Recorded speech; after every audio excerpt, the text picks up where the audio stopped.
if a hater is someone who offers a dissenting opinion or view from yours, then essentially that person has helped you to create an information gap. That person has helped you to move into Januzzian thinking. That person has helped you to reevaluate your own cognitive entitlement. That person has been of value to you, right? And so what if you could then do that same thing for other people? What if you could approach them and say, I'm not going to disdain your dissenting view or opinion. I'm going to engage it. And I'm going to do that for you. And I'm going to do that for me. I'm going to be a person who goes out and says, hey, let's help us think differently. Let's help us to be able to hold our cognitive dissonance. Let's increase our ability to have information gaps by bringing in information that's different. And in that case, then I say, yeah, I want everybody to be a hater in that sense.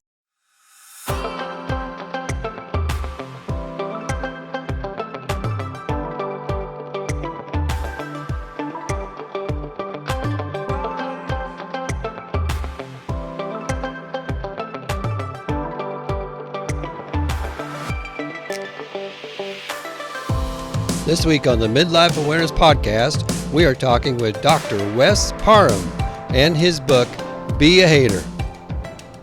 Well, welcome back, everybody, to the podcast, the Midlife Awareness Podcast. This week, we have a guest, Dr. Wes Parham. And Wes, how you doing, buddy? I'm doing well. I'm having one of those days, but a good day in general, yeah. Well, that's good. Well, Wes Parham's book is called Be a Hater, and it's talking about the polemics of the hater mindset. And we're going to get deep into the book, How to Be a Hater today, the differences between the hater mindset and just exactly what do you mean by being a hater? Because this is quite interesting. I will say that. It's a very good book, a lot of good information in it. And with that, we're just going to dive right on in. But let's start with a little bit about you. Let's start with a little bit about why you wrote this book, why you felt the need to write this book, and some of the background on that, and some of the other things that you're involved with. Yeah, well, I appreciate that. Yeah, so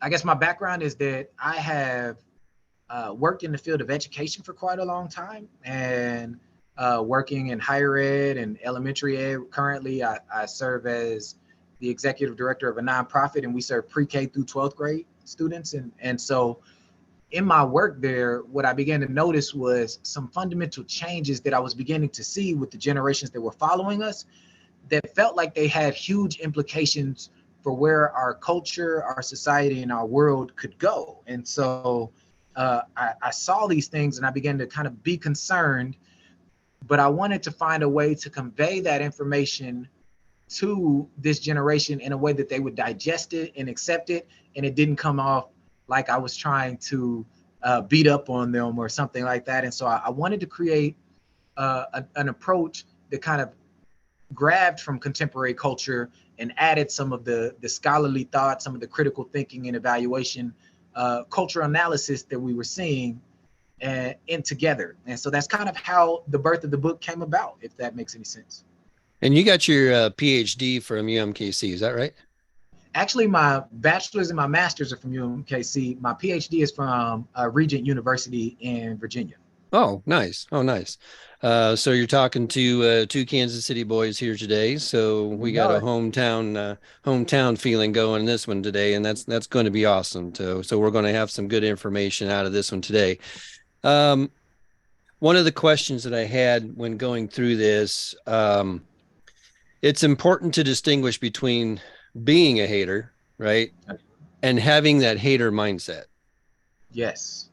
So here, what I want to do is kind of just go through, you called it, I believe, a classic version, and I want to go through the classic versions of each. And there's a reason you're smiling, because there's a reason on why we have to differentiate between the classic version of what a hater is and what the hater mindset is. So can you go through that? Can you give me the definition?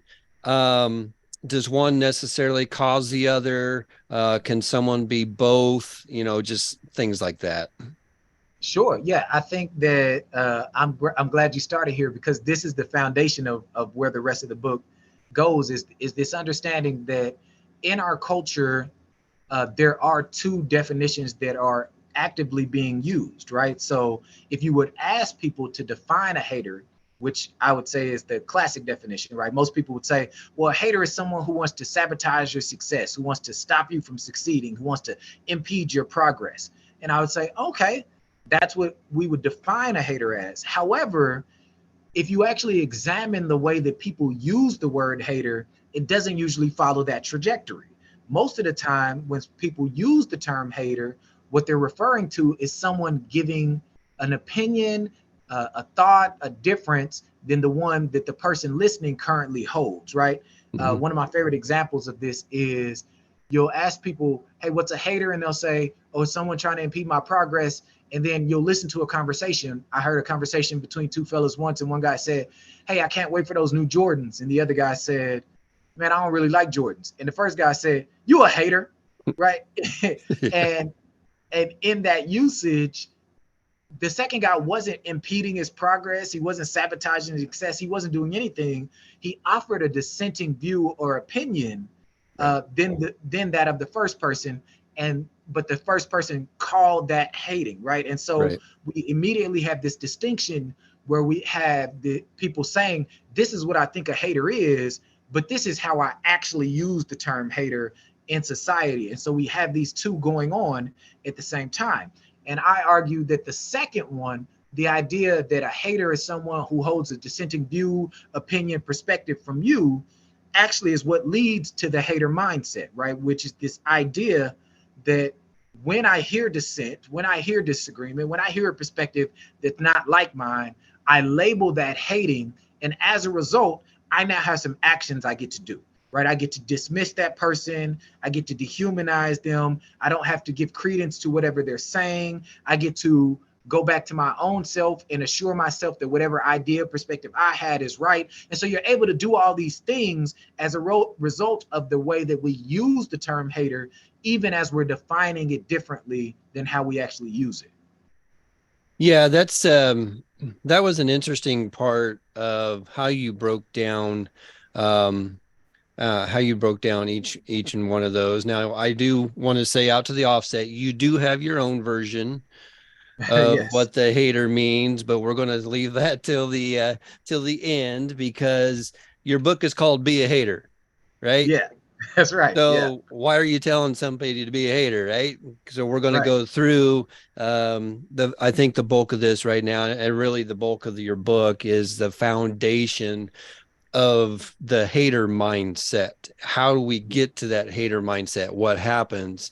And your view on how to be a hater is an interesting one, and I think it'll be a really good one to save that for the end. I do wonder though, is this a is this more cultural? Is it more societal, personal? Um, where does this come from? Does one necessarily supersede the other? Um, I just want to, I'm interested in your view of that. Does this start on a personal level, or do you believe it comes from society? I think it's a reciprocal relationship. I think that the thing that's interesting about society and culture that we often do is we want to separate them from the individual, but in truth, they're just an amalgamation of individuals, right? And so I think what happens is that they feed each other, right?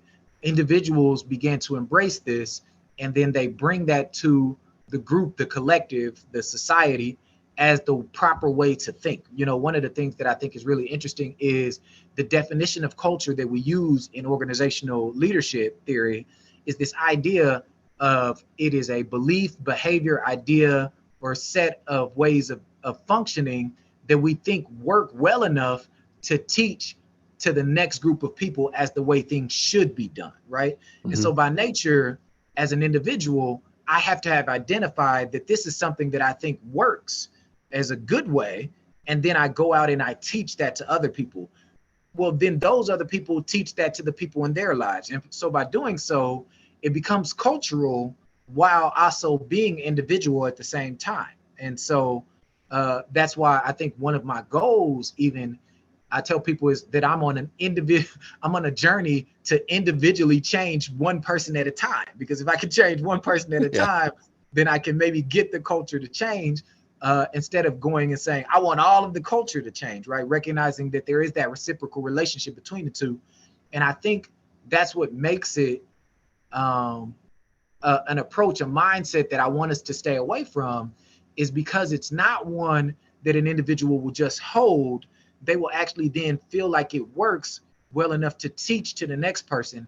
And that's because of, and we'll probably get into this later, that's because of its ability to help them relieve a level of cognitive dissonance, a level of discomfort within themselves. And whenever we can do that, whenever we can relieve discomfort, cognitive dissonance within ourselves and get back to this state of stasis, then we feel like that's a proper way to function. Even if sometimes that doing that actually causes harm to ourselves and others, but we get to feel better instead of recognizing the harm that can come from accepting that behavior, if that makes sense.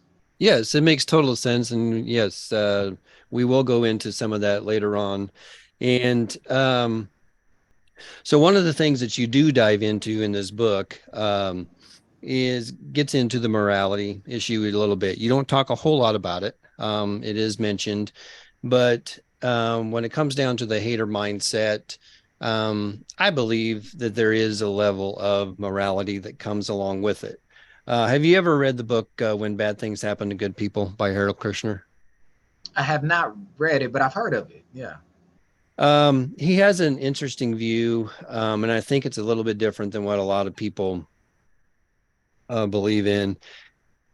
Morality to him is basically it's an individual thing, but it comes down to our individual liberty. It comes down to our choices. And the thought that was that a lot of people think the morality comes from a cultural place. You fit into a certain if you're in a certain culture or if you're in a certain society or depending on where you live or whatever, you fit into that morality in that. But his thing is that we were created to be individual people. Along with that, we have the ability to make good decisions and we have abilities to make bad decisions. And just because we make good decisions doesn't mean we have the morality. Um, if we have the ability to make good decisions, we also have the ability to make bad decisions. And just because we make bad decisions doesn't mean that that morality is taken away from us because we make bad decisions. It's a bad choice. Okay. So I want to know where you come down on that as far as do you believe that this is more of a personal or societal or cultural thing? I think I'm a little bit of both, right? I think that my idea of morality, if I was to shift it, is both that morality is both objective and subjective, in the sense that if you think about it subjectively, I think everyone has their own idea of what they think is good, right? They have this all their what you think is good and moral may be different than what I think is good and moral.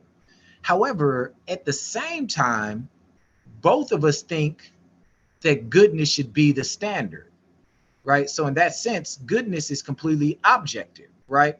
All right. You think things should be good. I think things should be good.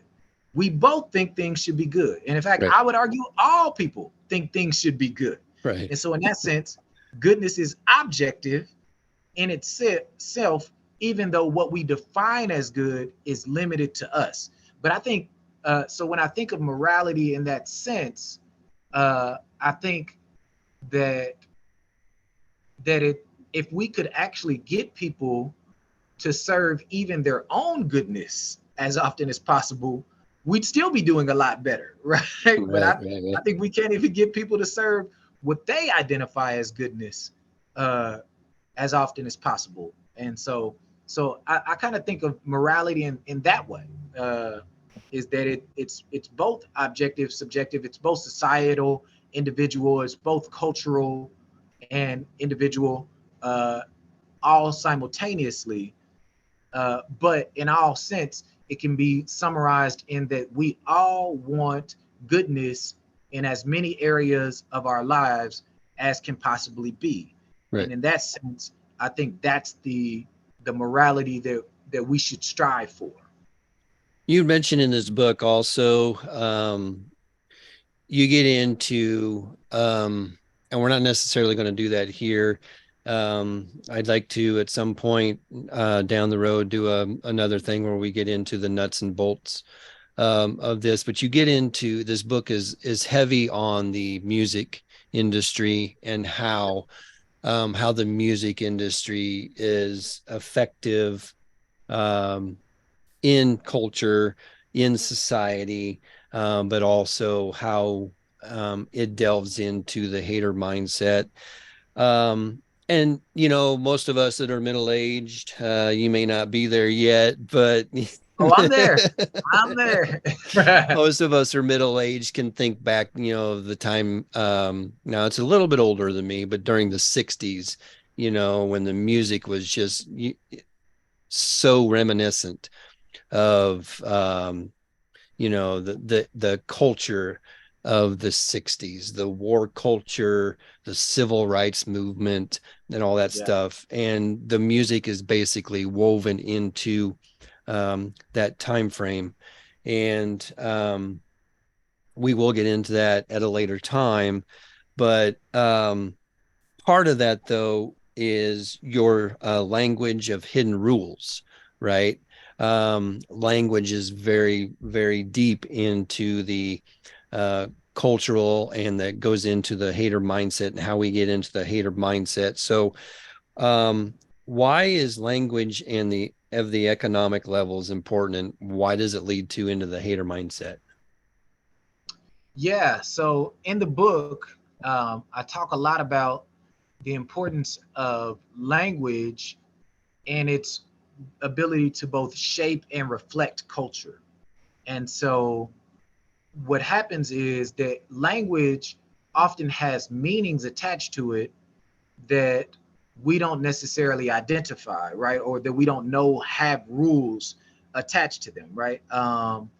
For instance, if you go into a workplace, right, and someone says you're being unruly in the workplace, what what comes to mind are a certain set of behaviors because we know what the workplace rules are, right? You're Right. supposed to behave this way in the workplace. So if you're unruly, you're not following what the hidden rules are. But nobody has ever said these are the rules of the workplace, right? Nobody's Right. ever said that, Right. but those rules are hidden.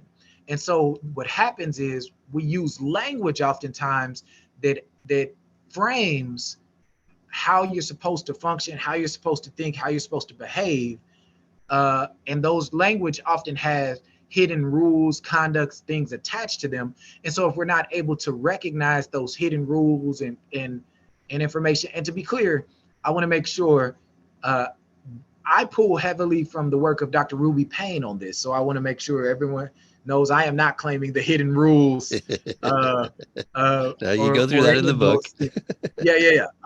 So I want to make sure, but she does a great she does a great job of pointing out how our language oftentimes is shaped contextually and has these hidden rules attached to it. And if we can't recognize those rules, then we can't actually figure out how to change the behaviors, the the meanings, the things attributed to those. And so understanding that, I think, is core to being able to get people to think differently. That's essentially what I'm even doing with the title of the book, right? Right. Right. Is when I say hater, everyone has an idea of what a hater is, right? And how they behave. And so for me to say, hey, I want you to be this thing, then you have to say, why would you want me to associate with that thing over there? And then I'm able to say, oh, you didn't recognize you've been attributing meaning to these words and meaning to these ideas without actually recognizing it. So now let's talk about what those meanings and things are, so that we can actually talk about how you might be able to use it differently. And that gets back to, I think that really gets back to the way society and the way, I guess, we are evolving. That's the way life is changing, because it seems like there's just a different set of rules now, right? Yeah. Yeah. What meant to be a hater 50 years ago is not the same meaning of what a hater is today. No. And No. this is partly part of what your book is trying to get to, is the fact that I think a lot of times what we need to do is we need to look past the surface. Someone, if they're calling you a hater, okay, what does that mean? Right? Yeah. It Yeah. used to be so black and white, used to be so right Yeah. there, right? This is what it meant, but it doesn't mean that way. And I think a lot of people get confused. And then you had mentioned this earlier too, but what that leads to then is this: your first implication of the hater mindset is the disdain for dissent. Yeah. Okay. So now we've got these cultural barriers, we've got these language barriers and stuff like that. And it's much different talking to a young person than it is an older person, right? Yeah. It's almost Yeah. like you're speaking different languages, right? It can feel So like that a lot. Yeah. sometimes it Yeah. does. So that leads to a lot of confusion and a lot of times. So when you said your first implication for the hater mindset is the disdain for dissent, because then that leads people just to shut down and just say, well, I don't really want to mess with you, right? So the Right. two kinds of dissent that you were talking about was the closing dissent and the contrarian dissent. Can you go through both of those, and is one more prevalent than the other? Yeah. I would actually argue yes. Yes. Right. So there's two types of dissent, and I pull a lot of this from the work of Cass Sunstein in his book Why Societies Need Dissent. But in the book, he talks about how there is a dissent that actually disclosing dissent, right? That actually causes you to get new information, to get new perspectives, to see the world differently, right? And that's dissent that's needed, right? It's the dissent that actually leads to learning, right? And if you think about it, my son right now might say, "Dad, I can fly," and so disclosing dissent, I say to him, in your imagination, but you cannot jump off my roof, right? Like, because if he doesn't have that information, he will try something that might end up harming him, right? Right, And so right. there is dissent that is actually helpful because it provides learning, it provides ingenuitive ways of thinking, it creates all of these really cool divergent types of ways of getting your brain to function. And I would argue that that is really the most common type of dissent, right? But it is a dissent that our society acts like it doesn't want any part of, because our society acts like they don't want part of any dissent, right? If you say a thing that's different than what I think, then you are somehow attacking me, or you are somehow a person who is just trying to stop me living my best life, or whatever it might be.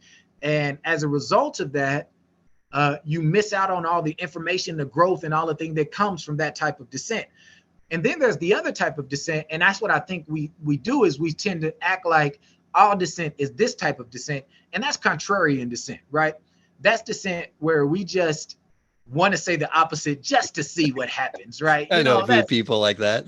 Yeah. That dissent where it's kind of like, all right, Whatever you I say is don't. different. Exactly. Yeah. And we all know that dissent just gets on your nerves, right? It's kind of like you didn't really even think through it. You just wanted dissent. But what Cass Sunstein talks about is even that type of dissent has benefits, right? Because it can cause you to go. One of my favorite thoughts is the idea of how dissent creates these things called information gaps, Mm-hmm. right? Yeah. These are thoughts that happen in your brain where your brain recognizes there is information it has, and there's information it could have, or information that it should have. And as a result of that, it will do something, right? It creates what feels like a cognitive need, right? Like just like we have physical hunger, right? And your body will say you need to eat something. Information gaps are the equivalent of that for your brain, right? They're the idea that your brain is saying, hey, there's some knowledge you need to have here, right? And so contrarian dissent does that in the same way disclosing dissent does that. The problem is that we don't like contrarian dissent because the person's just doing that to bother us. And so then we now say, well, anytime somebody offers dissent, they're just doing that to bother us. And I'm like, no, sometimes people are doing that to help you, right? Last night, for instance, I laughed. This is funny. My daughters call me a hater all the time, especially since I wrote a book. Especially since I wrote a book. So last night, it's 11 o'clock. It's summer break, right? That my girls are 13 and 12. And so I get ready to put them to bed. I say, hey, girls, it's 11 o'clock. Y'all need to go to bed. And they say, Daddy, you a hater, right? Really? Right? Yeah, I'm a hater because I say it's 11 days. Like, why can't we stay up? I was like, because it's 11 o'clock. You're 13, you're 12. Your bodies need to grow. All of those things. It's 11 o'clock. You need to go to bed. And for them, I'm offering a dissent that just wants to go against them staying up, right?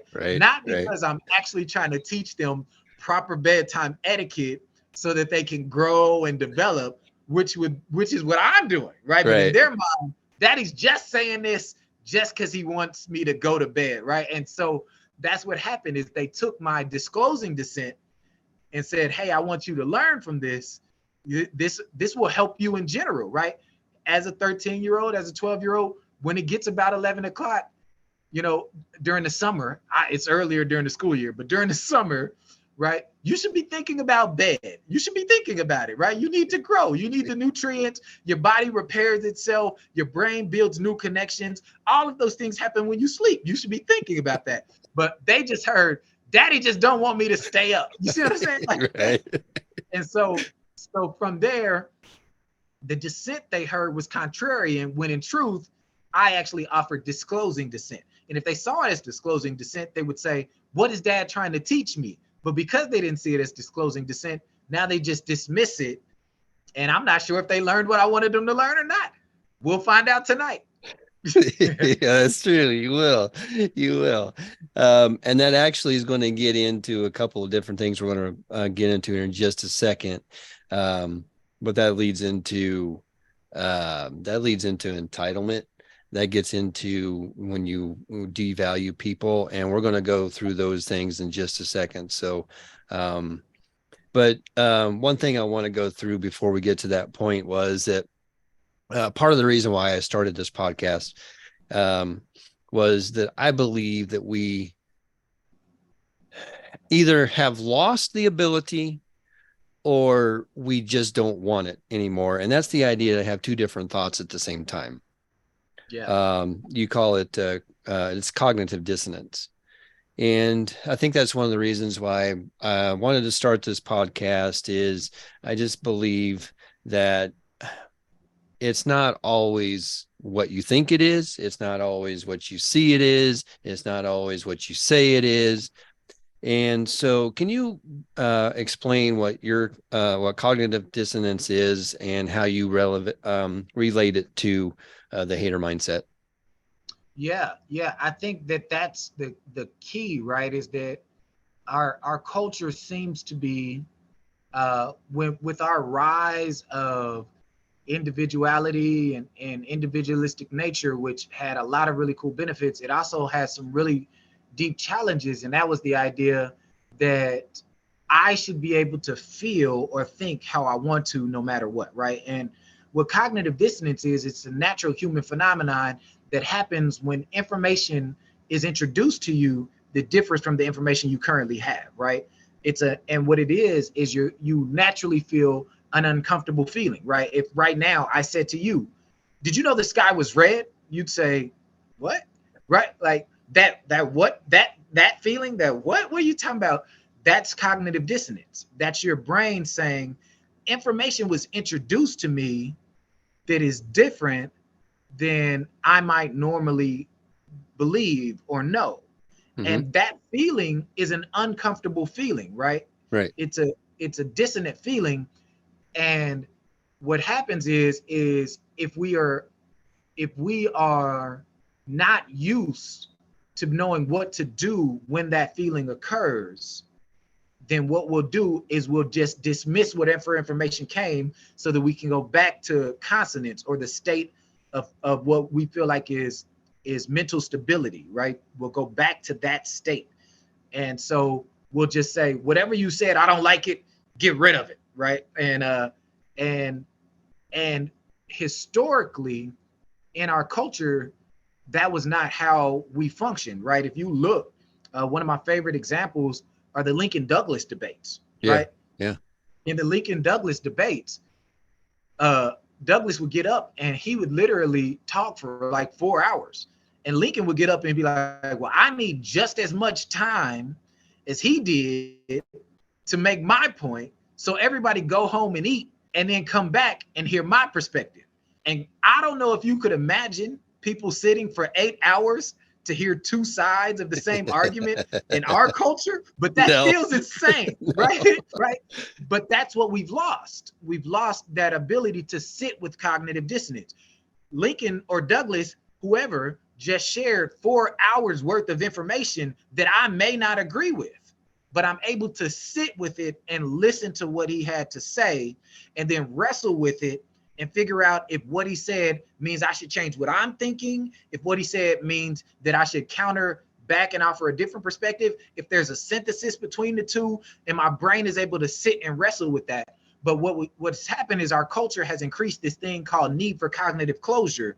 And that's the need for our brains to have a solid answer. And the reason that's difficult is because the world has become more complicated, right? The very example is, I hate the term 5G, because if you Google 5G, right? If you Google 5G, you say, what is 5G? I thought it was gigabytes or gigahertz. It's not. If you Google 5G, it says 5G is a type of wireless connection.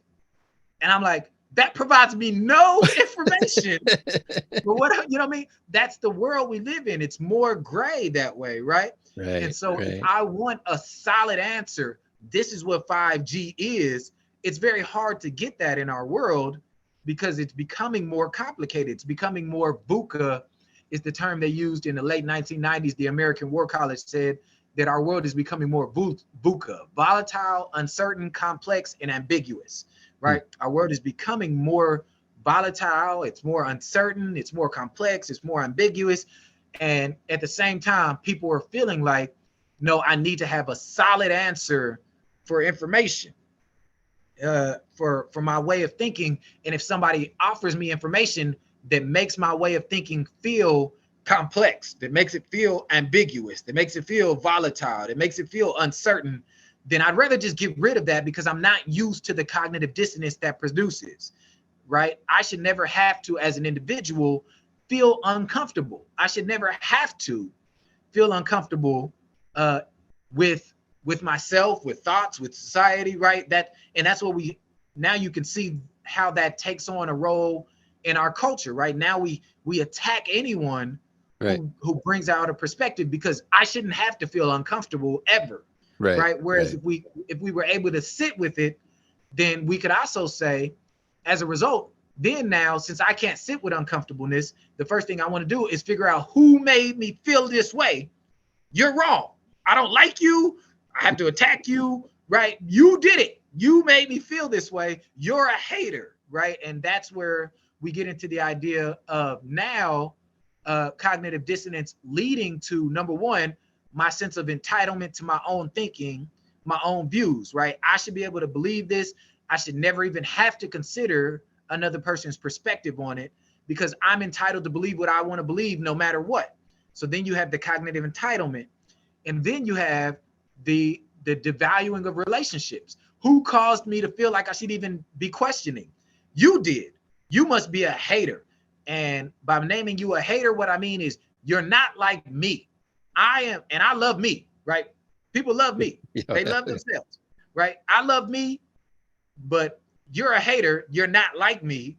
So thus, I shouldn't feel about you the way I feel about me. So Right. I don't like you because I like me, but I don't like you, right? And so now we begin to devalue relationships as a result of our inability to just sit with cognitive dissonance. And so you kind of have all of those things wrapped in together, manifesting themselves in our culture, starting with the individual. The individual then says, yeah, if somebody offers dissent or disagreement, a hater's gonna hate. Just shake them off. Shake them off. That's what Taylor Swift told us, right? Shake them off, right? You went there, didn't you? You went there. Yeah, I did, man. That's what you do, right? And so now we take that and we teach that as the way that you deal with haters. And who do we dub haters? Anybody who disagrees with us. So anytime you hear disagreement or dissent, you know what? They're a hater. Shake them off, right? And now we've devalued you. We don't have to question our own thinking. We never sit with any cognitive dissonance. And we know all of those things are important as it relates to critical thinking, to innovation, to all of these other things that we find. If you study critical thinking, the very concept of it, Stephen Brookfield puts together a 3-step theory of what critical thinking is. And he says, hey, you first have to understand what you believe about a thing. Mm-hmm. Then the very next step you have to do is take that information and evaluate it in light of dissenting views and opinions. But if you will never listen to a dissenting view or opinion, you just want to shake them off, you just want to push them away, you never get to the second step of critical thinking. So now we lose our ability to critically think. And then we lose our ability to imagine, right? And for me, imagination is the foundation of innovation, creativity, human flourishing, because we can't imagine anything, because imagine takes us into the realm of what could, and we can't do what could because we only can do what I know, if that makes sense. Yeah, absolutely. No, that's a lot of ground I covered right there. No, that's absolutely perfect, because that does lead into the next things I want to talk about, and that is the idea of, you get this the hater mindset, and it leads to entitlement, right?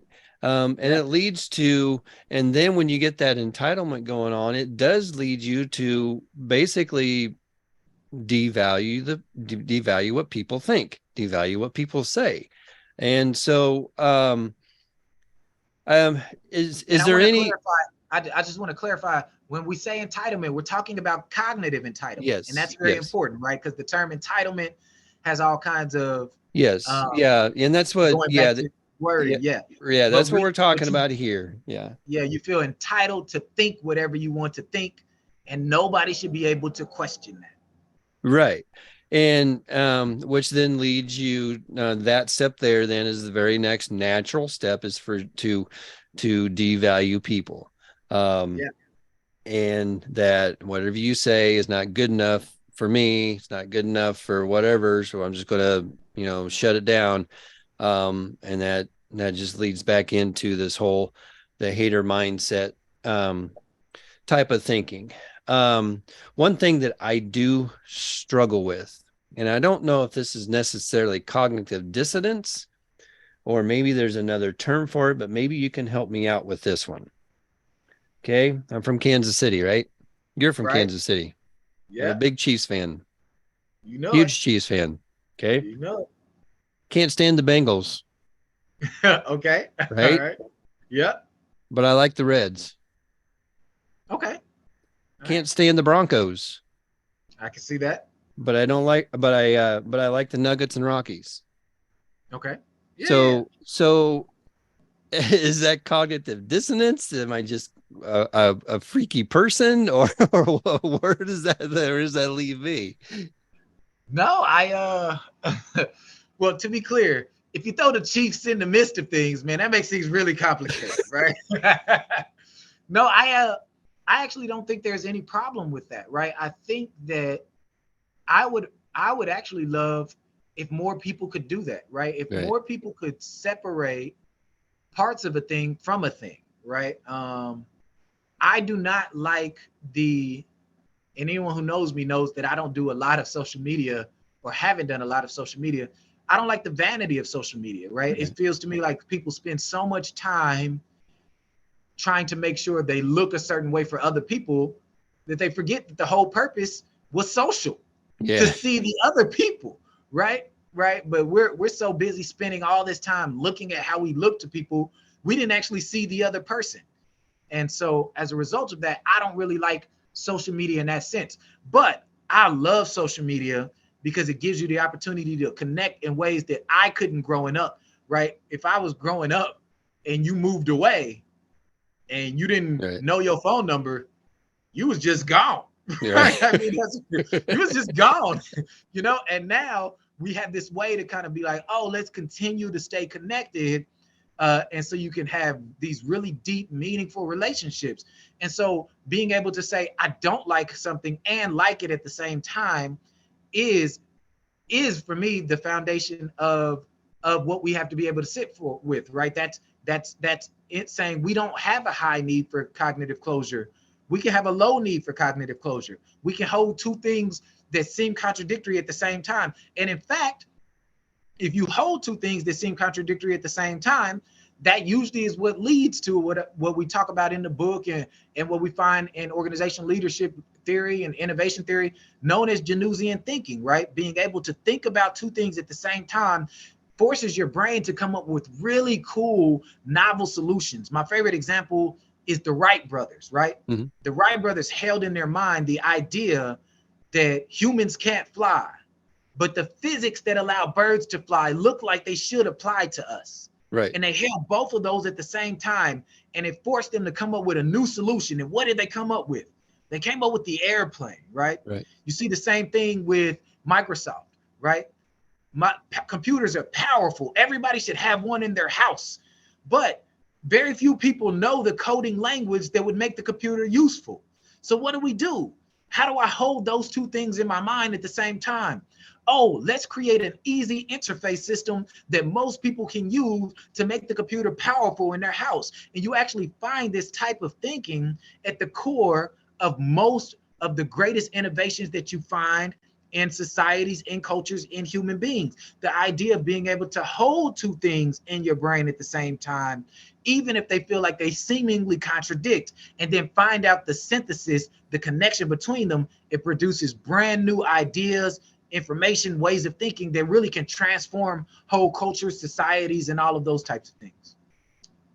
But that gets back into a question I have now that you brought that up. That gets back into what we were talking earlier about.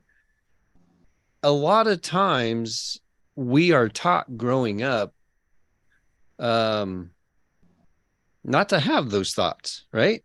We're taught how's it say? I think the Bible's mentioned something about a double-minded man is unstable in all his ways, or something like that.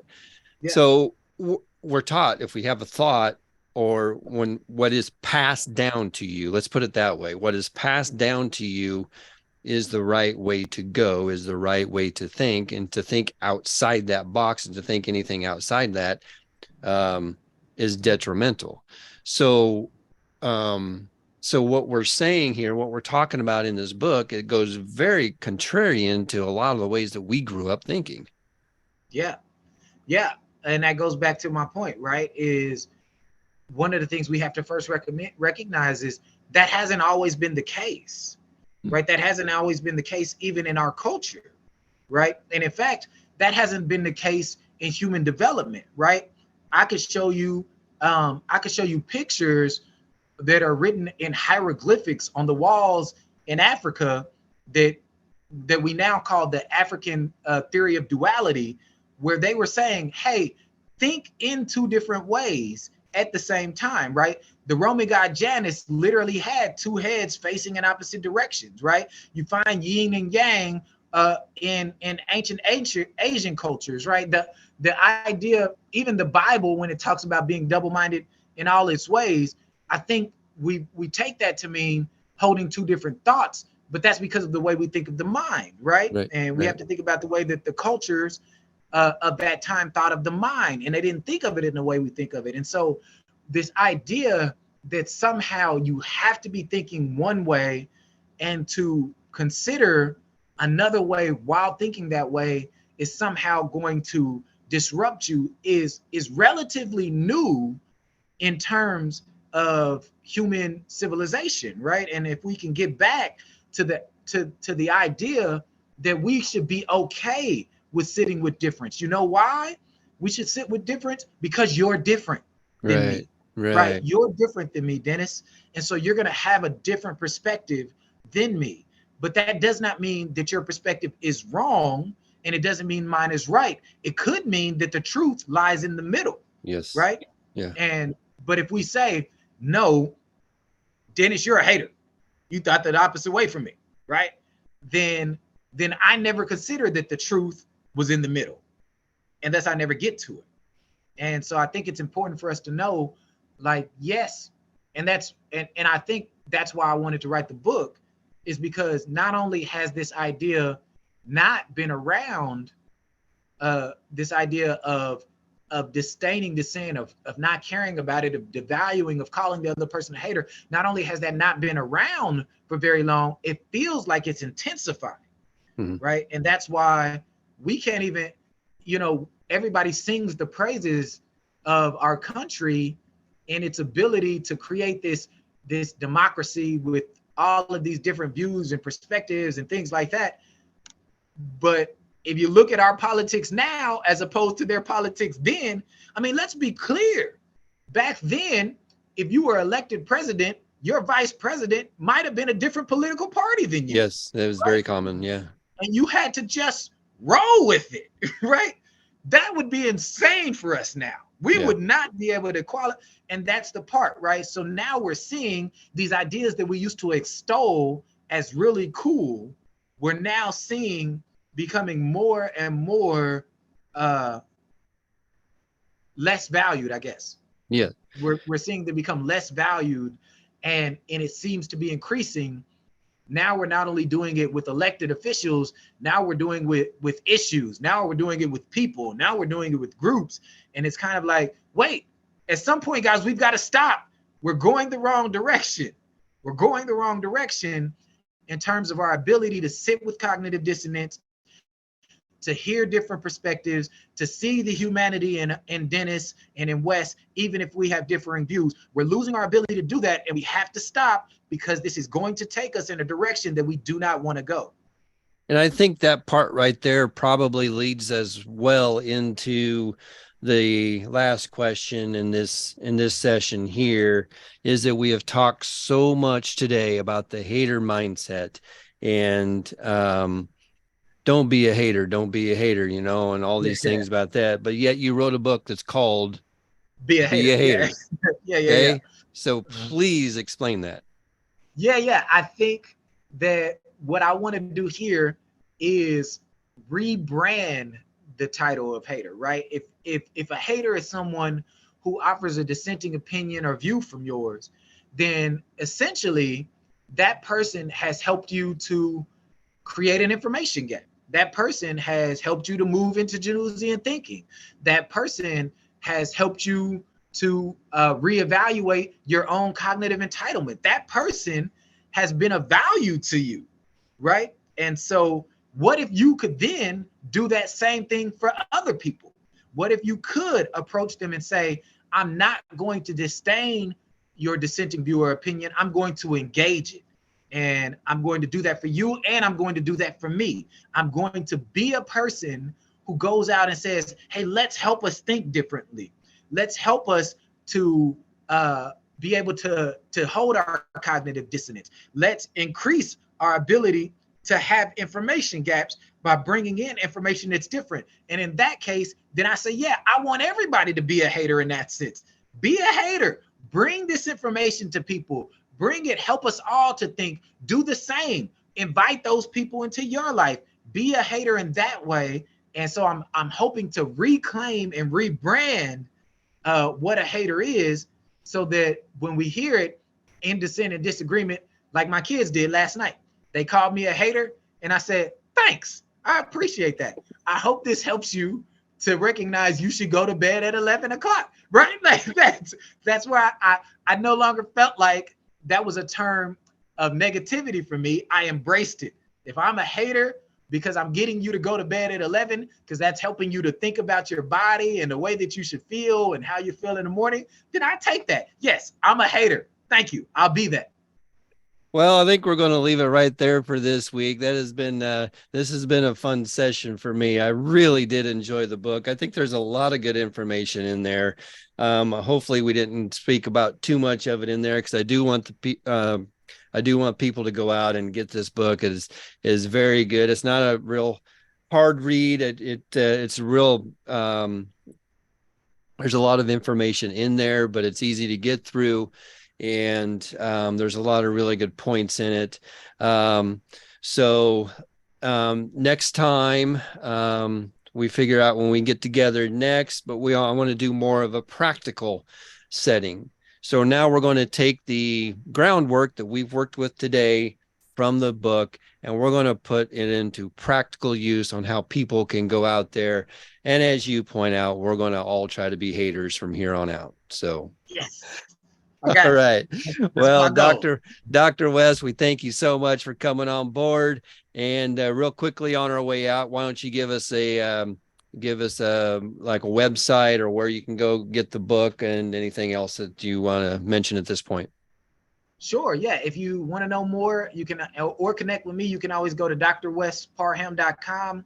You can buy the book at Amazon, at Barnes and Noble, Hulu, wherever you go. Just type it into Google. It'll come up. I'd love for you to read it, but as I appreciate that you did, Dennis, I'd love for you to engage with the ideas and reach out to me. I'd love to have a great conversation about what these ideas could do and how they could be functional and help to change. And so drwesparham.com is the best place to connect with me, and I really appreciate it. Well, we will try to do that on our next meeting. And so from there on, I'll bid adieu and thank you so much for coming on board today. And we will talk to you here soon. And hopefully you have a great week. Thanks. I appreciate it. Same to you.